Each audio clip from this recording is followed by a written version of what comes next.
Assalamualaikum dengan hai hai hai dengan hari ini kita akan belajar tentang etika dan moralitas dan lain sebagainya. Jangan lupa di komentar bila ada kesalahan ya dengan.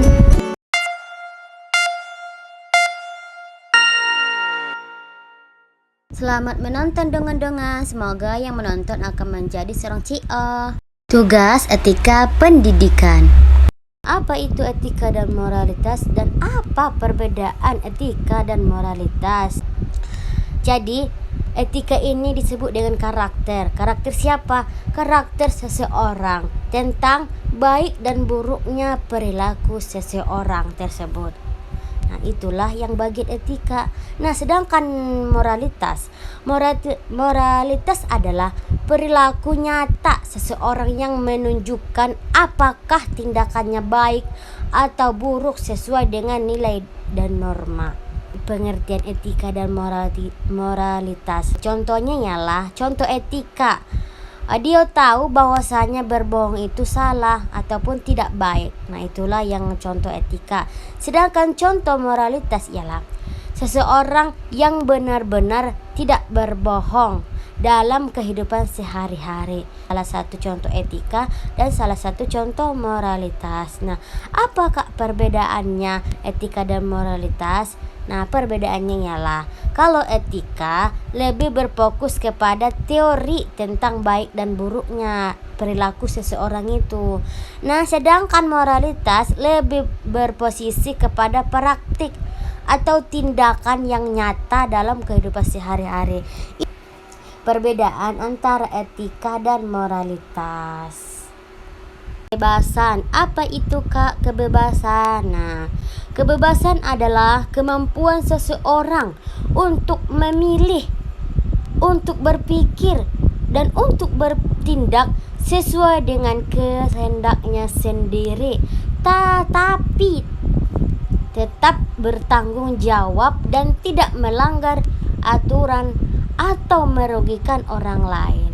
Itulah pengertian kebebasan. Kebebasan adalah seseorang bebas mengemukakan pendapat, tetapi harus menggunakan kata-kata yang sopan. Jadi maksudnya ini ialah aku pribadi, saya boleh berpendapat, tetapi harus menggunakan kata-kata yang sopan. Nah, kalau tidak menggunakan kata-kata yang sopan, berarti dia itu tidak memiliki sifat yang baik. Itu.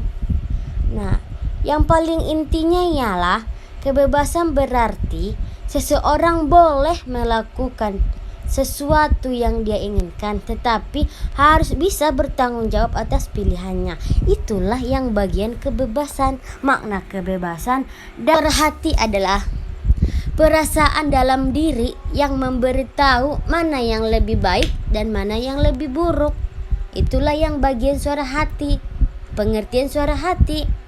Nah, contohnya ialah tidak jadi menyontek karena merasa itu salah. Nah,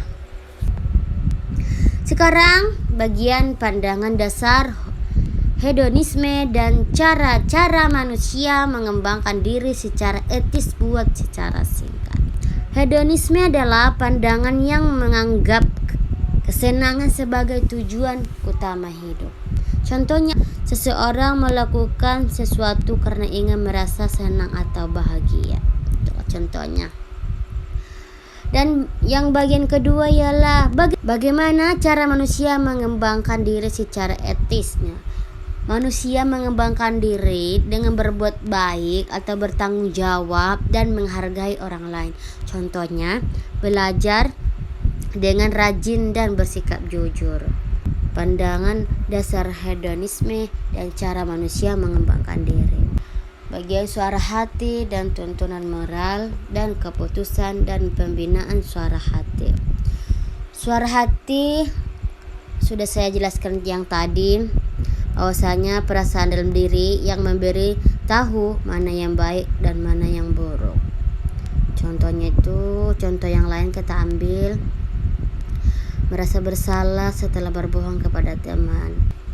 Tuntunan moral, Dorongan dalam diri untuk melakukan yang benar dan menjauhi yang salah. Sunnah, dikerjakan berpahala dan ditinggalkan berdosa. Contohnya, tetap mengembalikan dompet yang ditemukan di jalan kepada pemiliknya. Oke, keputusan moral. Pilihan tindakan yang diambil setelah mempertimbangkan baik dan buruknya.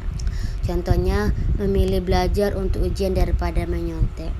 Dan yang keempat, pembinaan suara hati. Usaha melatih diri agar lebih mampu membedakan yang benar dan salah. Contohnya, mendengarkan nasihat orang tua dan guru agar berperilaku baik.